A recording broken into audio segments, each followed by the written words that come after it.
अस्सलाम स्टूडेंट्स। आज हमारा रियल एनालिसिस का लेक्चर नंबर 25 है। इसके अंदर हम हायर डेरिवेटिव्स के मुतालिक बात करेंगे और इससे रिलेटेड कुछ एग्जांपल्स और कुछ इंपॉर्टेंट रिजल्ट्स जो हैं वो हम डिस्कस करेंगे।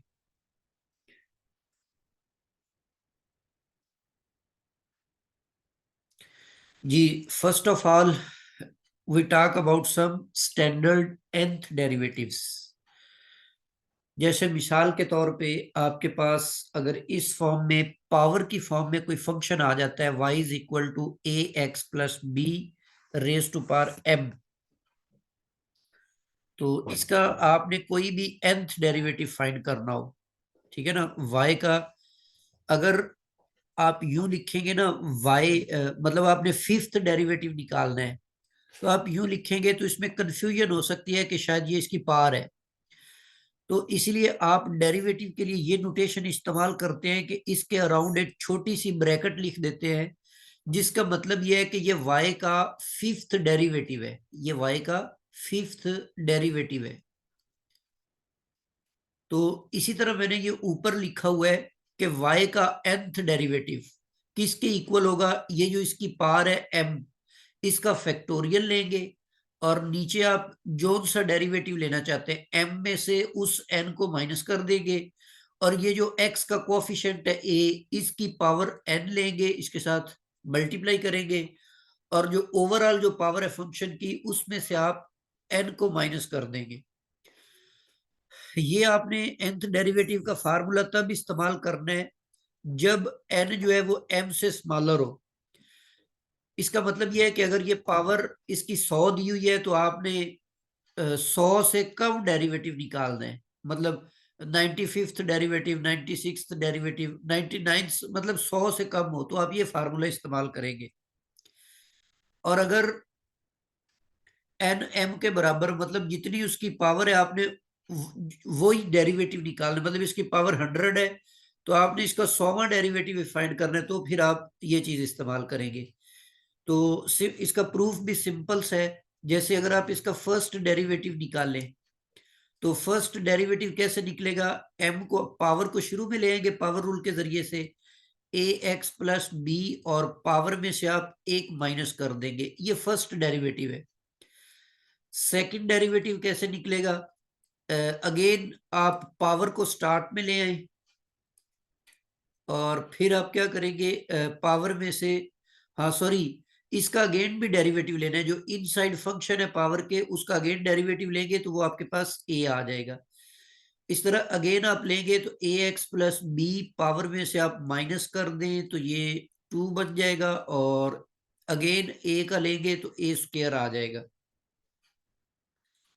इसी तरह थर्ड डेरिवेटिव लें तो थर्ड डेरिवेटिव में m और m-1 और m-2 लेंगे, और यहां पर आप क्या लिखेंगे, ए एक्स प्लस बी की पावर m-3, और यहां पर a रेज टू पावर 3। अब यहां पर आप एक सिमिट्री बना लें। सिमिट्री कैसी सिमिट्री इसमें बन रही है देखें, यहां पे अब थर्ड डेरिवेटिव है, इधर ये 3 फैक्टर्स है, ये फैक्टर टोटल 3 है, पावर में से जो माइनस हो रहा है वो भी 3 है, और ए की पावर जो है वो भी 3 है। तो इस सिमिट्री को इसी तरह चलाते हुए अगर आप nth डेरिवेटिव निकालें तो उसका मतलब है यहां पर फैक्टर्स टोटल n हो जाएंगे, m, m-1 और m-2, और चलते चलते आप यहां तक जाएंगे m, और एक nth डेरिवेटिव लिया है तो n से एक नंबर पीछे आपने स्टॉप करना है। जैसे यहाँ पे सेकंड डेरिवेटिव था तो यहाँ पर आपने 1 पे स्टॉप किया इस फैक्टर को, यहाँ पे थर्ड डेरिवेटिव है तो यहाँ पे 2 है, तो अब ये nth डेरिवेटिव है तो यहाँ पे n-1 आएगा, और जो पावर है उसमें से आप किसको माइनस कर रहे हैं, उसमें से आप माइनस कर रहे हैं जी n को, और a की पावर कितनी आ रही है, ये भी n है। तो अब इसको फैक्टोरियल की फॉर्म में लिखने के लिए आप m-n फैक्टोरियल के साथ मल्टीप्लाई भी कर दें, इसी से आप डिवाइड भी कर दें, तो ये ऊपर वाला रिजल्ट आपको हासिल हो जाएगा।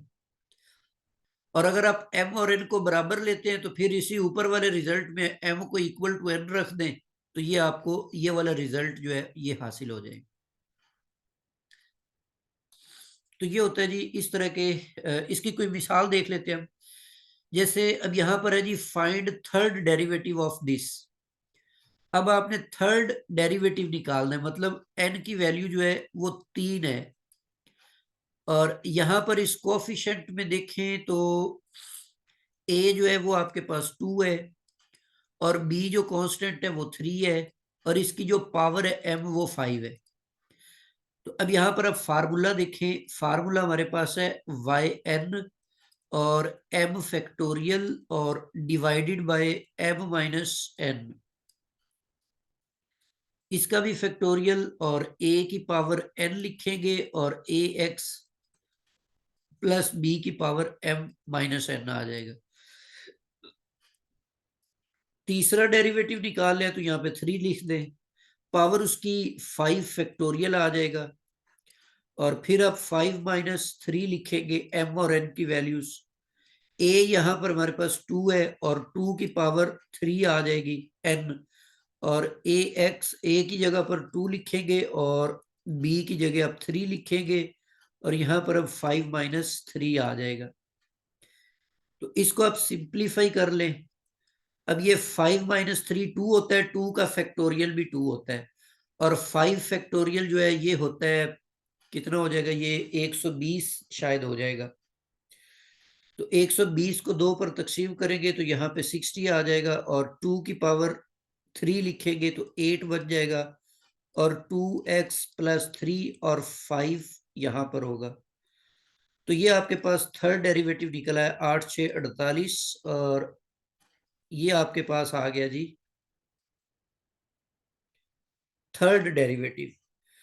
तो इन फार्मूलों से आप डायरेक्ट कोई भी डेरिवेटिव फाइंड कर सकते हैं, उसके लिए आपको फर्स्ट डेरिवेटिव सेकंड डेरिवेटिव निकालने की जरूरत नहीं होगी।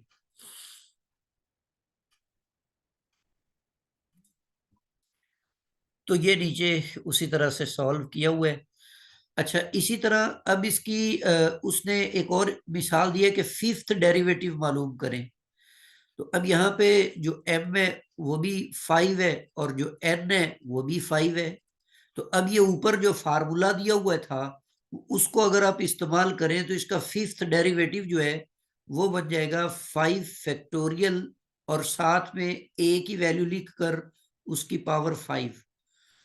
तो 5 फैक्टोरियल 120 होता है और 2 की पावर 5 32 होता है। इनको मल्टीप्लाई कर दें तो ये आपके पास इसका फिफ्थ डेरिवेटिव आएगा और ये कांस्टेंट होगा। फिफ्थ डेरिवेटिव के बाद अगर कोई डेरिवेटिव निकालते हैं तो वो 0 बन जाएगा क्योंकि फिफ्थ डेरिवेटिव जो है वो कांस्टेंट है। तो ये 3840 इसका आंसर है।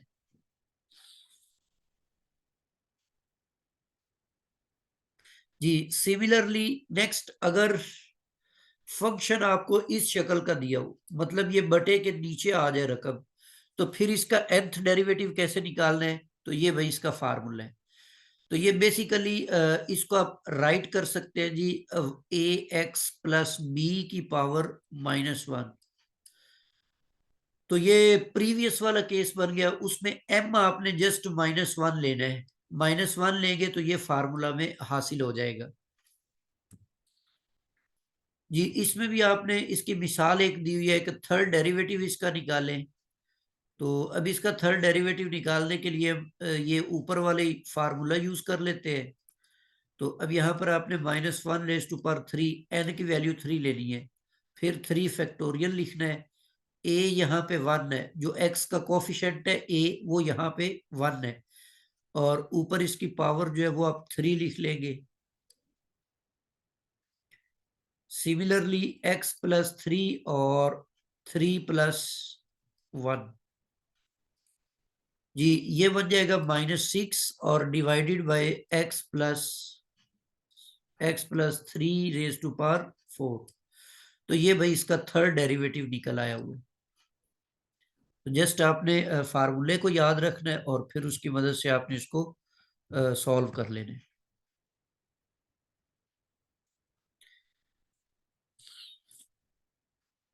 जी नेक्स्ट आपके पास ये इसमें थोड़ी सी मिस्टेक होगी, वो फंक्शन एज इट इज लिखा गया। थर्ड केस में फंक्शन बनता है जी y is equal to natural log a x plus b. तो अब ये भी बेसिकली प्रीवियस का केस ही है, क्योंकि जब आप फर्स्ट डेरिवेटिव इसका लेंगे तो नेचुरल लॉग की वजह से 1/ax+b बन जाएगा, अगेन लेंगे तो वो a आ जाएगा।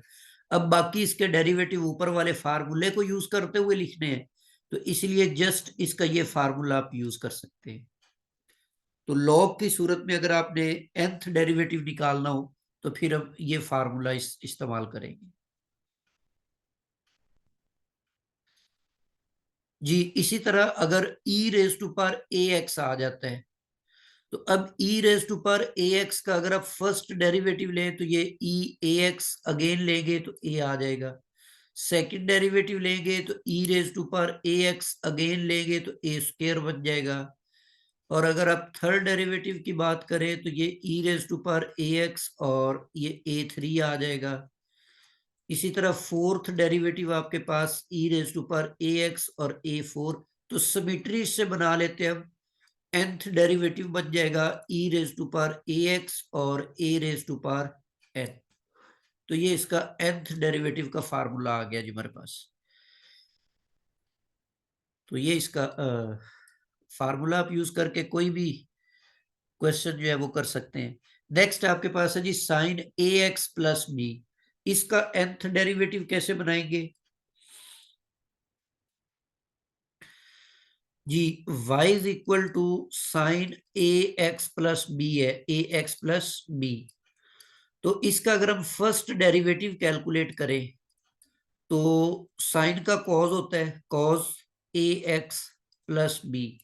अगेन आप लेंगे तो वो ए आ जाएगा, उसको मैं स्टार्ट में राइट कर देता हूं ए।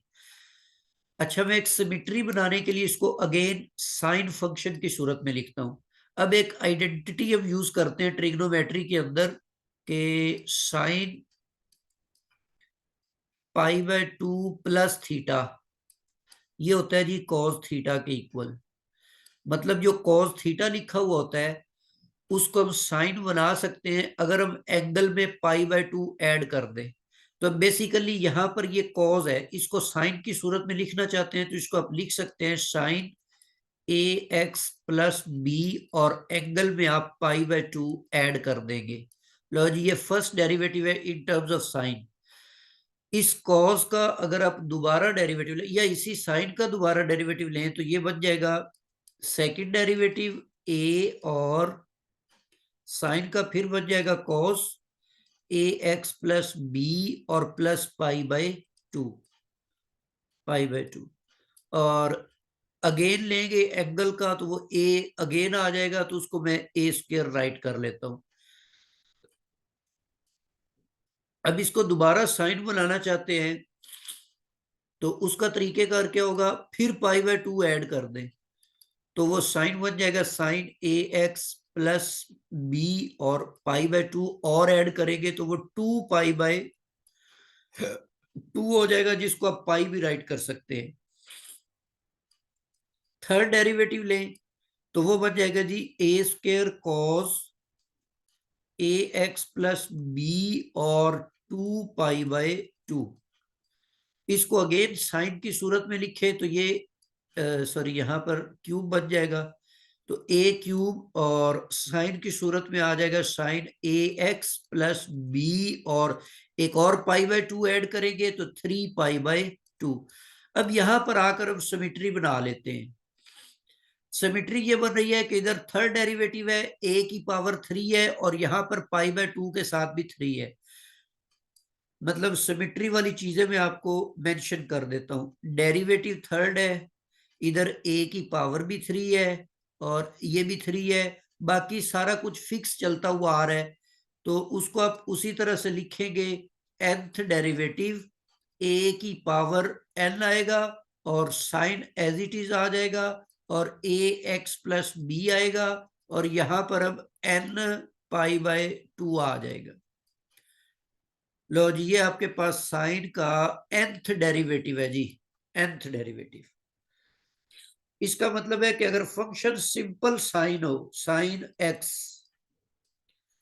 तो अब इसमें ए भी नहीं आएगा और ए एक्स प्लस बी में से सिर्फ एक्स आएगा, तो इसका nth डेरिवेटिव यू लिखेंगे आप, इसका nth डेरिवेटिव होगा sine x plus n pi by 2। Similarly आप कॉस का भी प्रूफ कर सकते हैं, तो ये साइन का हो गया, और इसी तरह ही कॉस का है, उसमें भी आप पाई बाय 2 ऐड कर लेते होते हैं।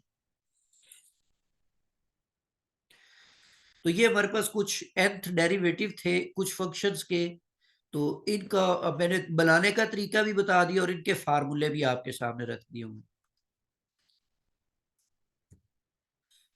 जी नेक्स्ट हमारे पास है जी लिबनिज रूल, वेरी इंपॉर्टेंट है। देखें, अगर आपके पास टू फंक्शंस का प्रोडक्ट आ जाता है एफ और जी, तो इसके लिए आप प्रोडक्ट रूल इस्तेमाल करते थे, एफ को एज इट इज लिखा और फिर जी का डेरिवेटिव, और फिर आपने जी को एज इट इज लिखा और एफ का डेरिवेटिव, ये प्रोडक्ट रूल है। लेकिन अगर आपके पास तीन फंक्शंस आ जाते हैं एफ, जी और एच,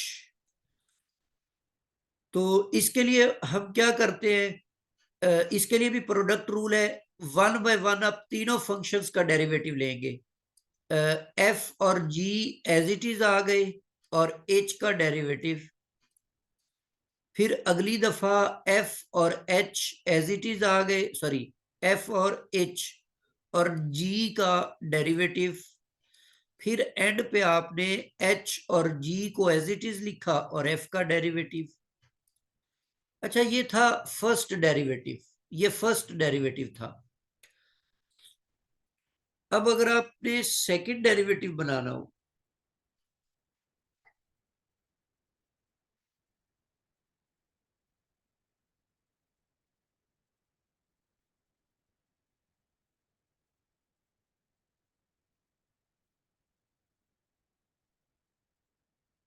जी सेकंड डेरिवेटिव बनाना हो आपने,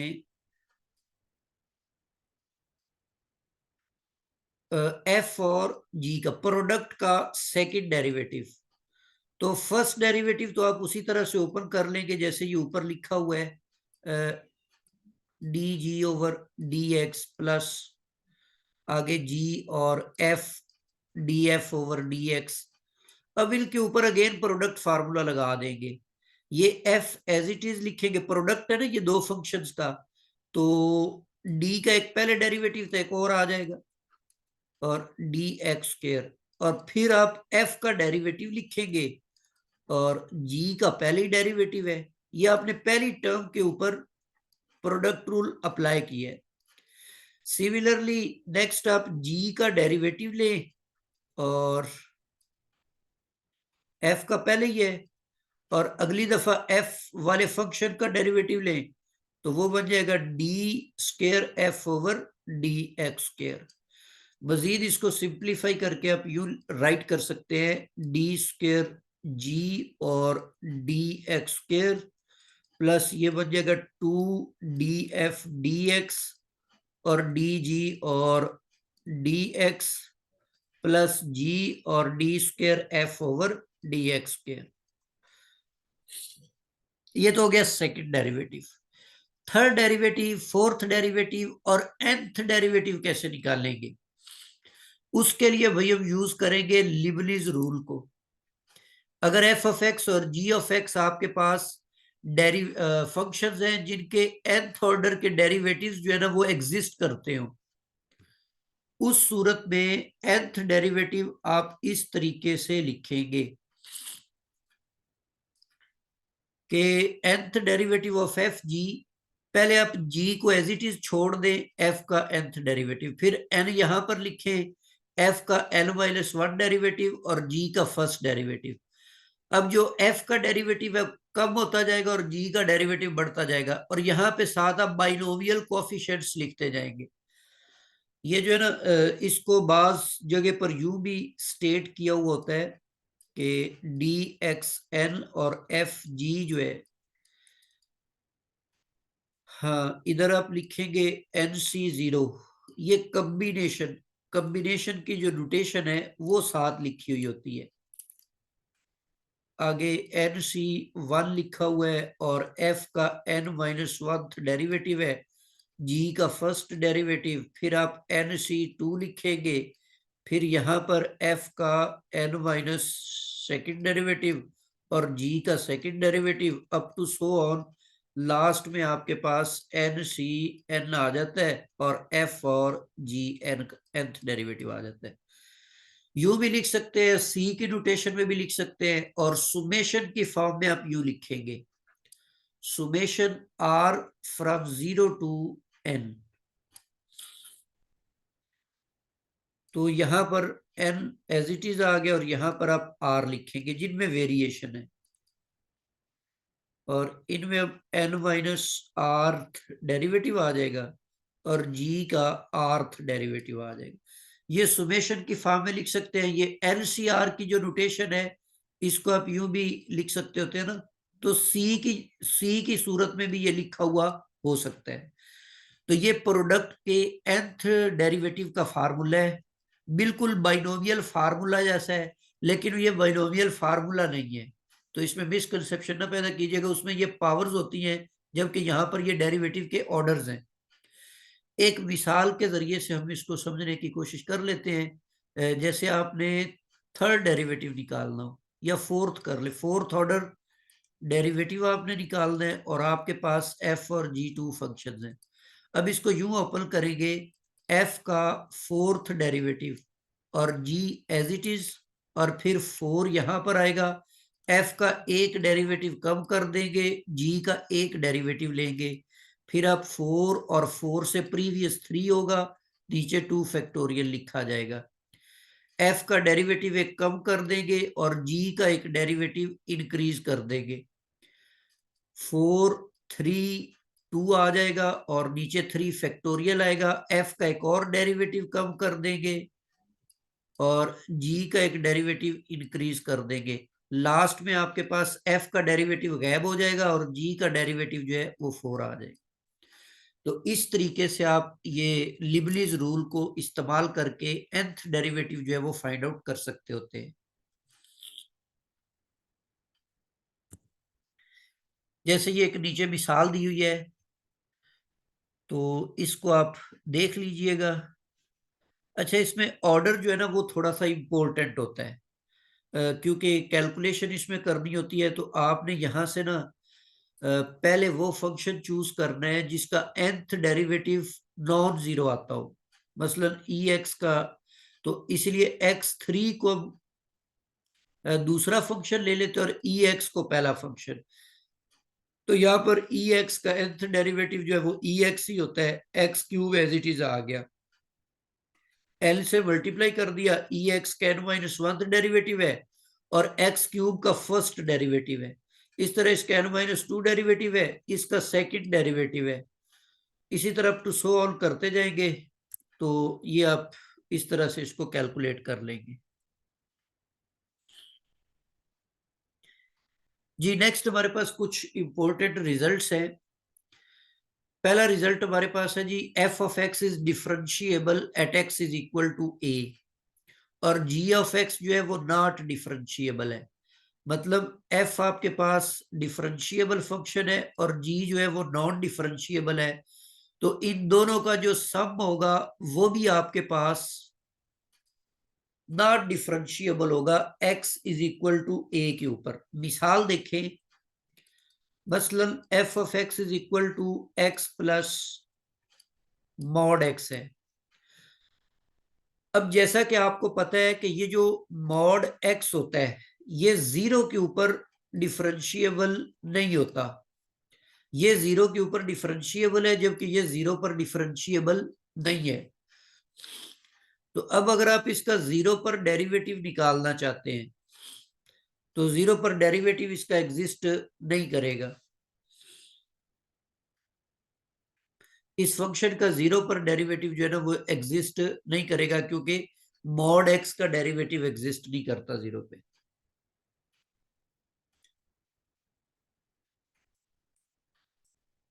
जी similarly let f of x is differentiable at x is equal to a and g of x is not differentiable at x is equal to a, then fg is not differentiable at x is equal to a. अच्छा इधर जो है ना main art आता है, ये possible हो भी सकता है।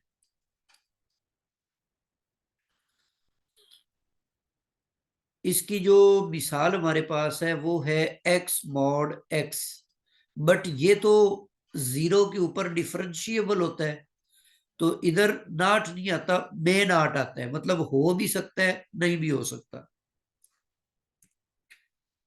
जी नेक्स्ट आपके पास है इनवर्स फंक्शन का डेरिवेटिव।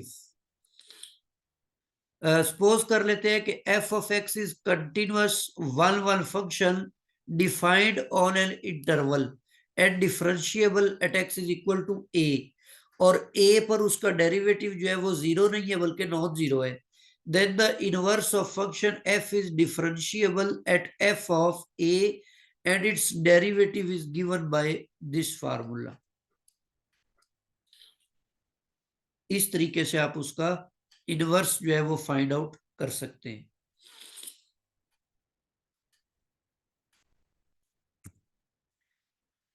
जी नेक्स्ट आपके पास है g f of x is differentiable at x is equal to a, और a के ऊपर उसकी जो वैल्यू है वो नॉन जीरो है, तो फिर उसका जो मॉड होगा वो also differentiable at x is equal to ए।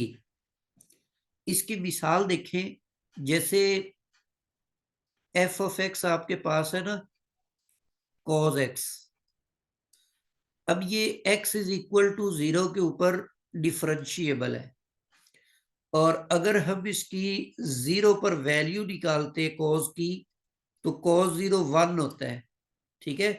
तो अब अगर आप फंक्शन बनाएंगे ना f of x is equal to mod cos x, अगर ये फंक्शन बना ले, इसको जी ऑफ एक्स का नाम दे दे मॉड कॉज एक्स, तो ये जो फंक्शन होगा ये भी जीरो के ऊपर डिफरेंशिएबल है।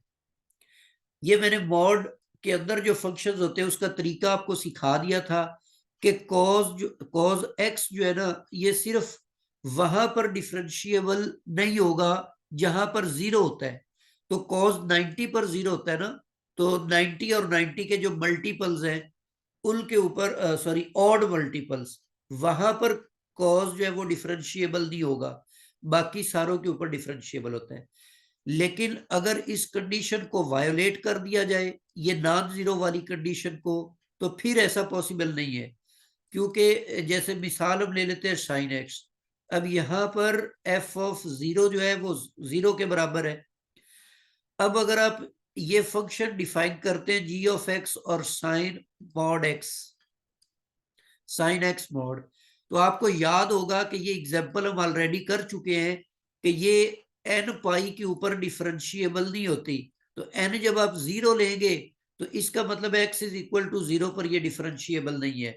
साइन एक्स जो है ये जीरो पर डिफरेंशिएबल है, लेकिन ये वाला फंक्शन जो है ये जीरो पर डिफरेंशिएबल नहीं है, तो ये जो फंक्शन है ना ये जीरो उस पॉइंट ए के ऊपर नॉन जीरो होना इसके लिए जरूरी है।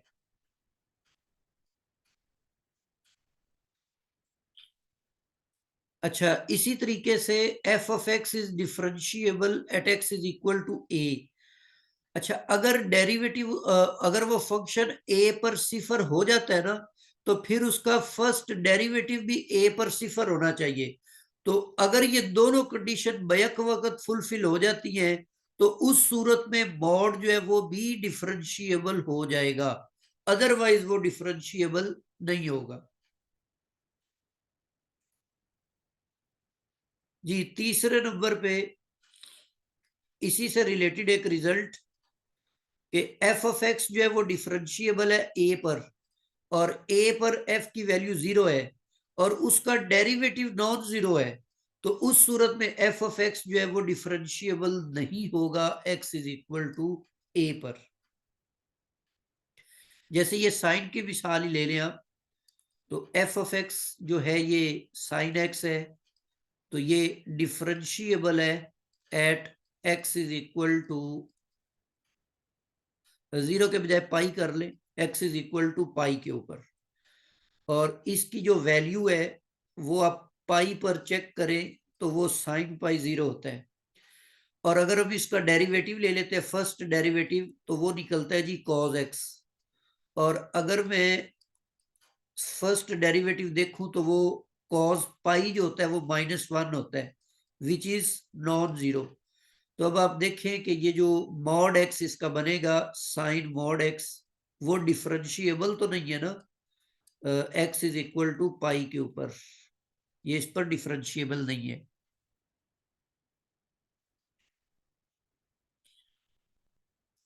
जी नेक्स्ट आपके पास है जी, अगर आपके पास एफ ऑफ एक्स एक इवन फंक्शन है और इस हर पॉइंट पर इसका डेरिवेटिव जो है ना एग्जिस्ट करता है, तो फिर इसका जो डेरिवेटिव होगा वो एक ऑड फंक्शन होगा। मिसाल के तौर पे अगर आपके पास एक्स रेज टू पावर 4 एक फंक्शन है तो ये इवन फंक्शन है, और अगर मैं इसका डेरिवेटिव ले लेता हूं तो उस सूरत में ये बन जाएगा 4x क्यूब।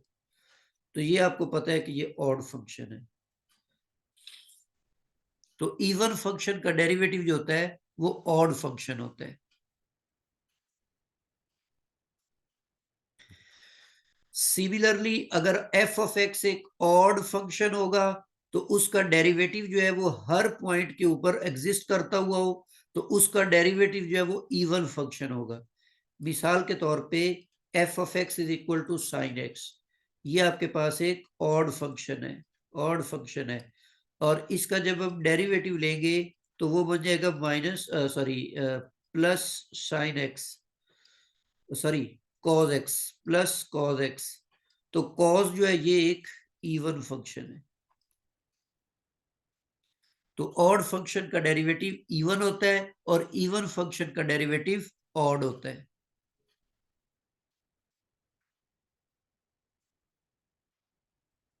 जी नेक्स्ट आपके पास है जी, F of x is differentiable function then this limit is equal to 2f prime of x. तो वेरी सिंपल है ये, सॉरी यहां पर ये x नहीं आता, लिमिट में h आता है। अच्छा इसको प्रूफ करना वेरी सिंपल है, अगर आप लेफ्ट हैंड साइड में लिमिट इवेल्युएट करने के लिए इस पर डिलॉफ्टल रूल अप्लाई कर देते हैं विद रिस्पेक्ट टू h, क्योंकि लिमिट जो है वो h के लिहाज से ली गई, h अप्रोचेस टू जीरो।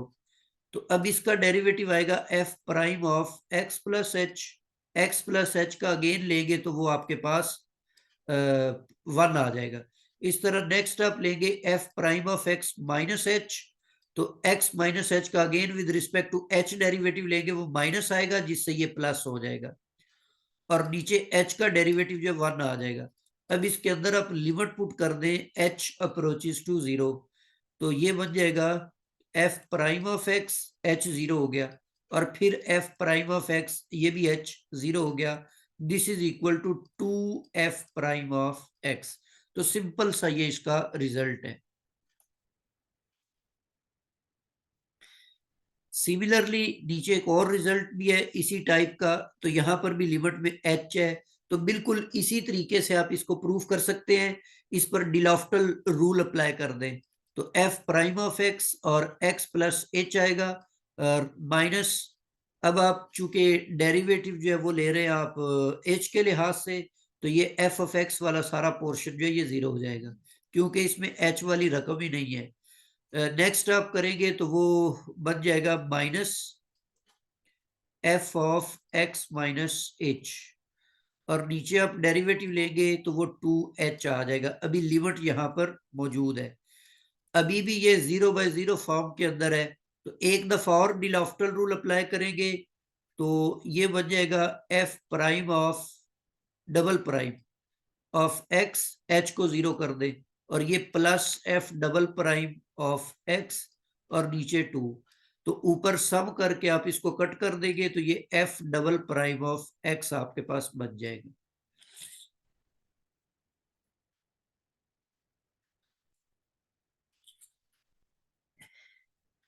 जी अब हम कुछ प्रॉब्लम्स पास्ट पेपर्स में से डिस्कस करते हैं।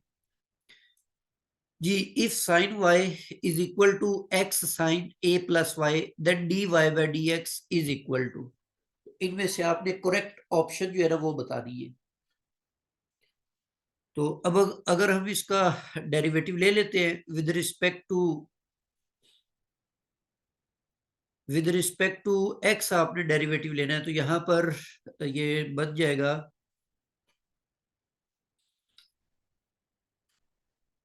साइन वाई लिखा हुआ है, तो इसका डेरिवेटिव हम लेंगे तो ये बन जाएगा कॉस वाई, और अगेन लेंगे तो d Y by D x angle का, और इसी तरह राइट साइड पे आप प्रोडक्ट रूल अप्लाई कर दें तो उस सूरत में एक्स का डेरिवेटिव 1 हो जाएगा और साइन ए प्लस वाई बन जाएगा। फिर आप अगेन क्या करेंगे, एक्स को एज इट इज लिखेंगे और साइन का बन जाएगा कॉस ए प्लस वाई, और यहां पर ये D Y by D X आ जाएगा। तो अभी इसको सिंप्लीफाई करने के लिए डेरिवेटिव वाली टर्म्स जो है वो सारी आप एक साइड पे लिख लें, तो ये आपके पास आ जाएगा g sine x x cos a plus y और d Y by D x. ये वाली रकम मैंने लिख ली और इस रकम को भी मैं इस तरफ ले आया हूं, माइनस कॉस वाई और d Y by D x is equal to, और ये रकम दूसरी तरफ साइन ए प्लस वाई बन जाएगा। जी, अब इसमें से d Y by D x निकाल लें जी कॉमन, बाकी जो वैल्यूज है उसको आप दूसरी तरफ डिवाइड कर दें, साइन ए प्लस वाई और बटे में आ जाएगा जी एक्स और कॉस ए प्लस वाई और माइनस कॉस वाई।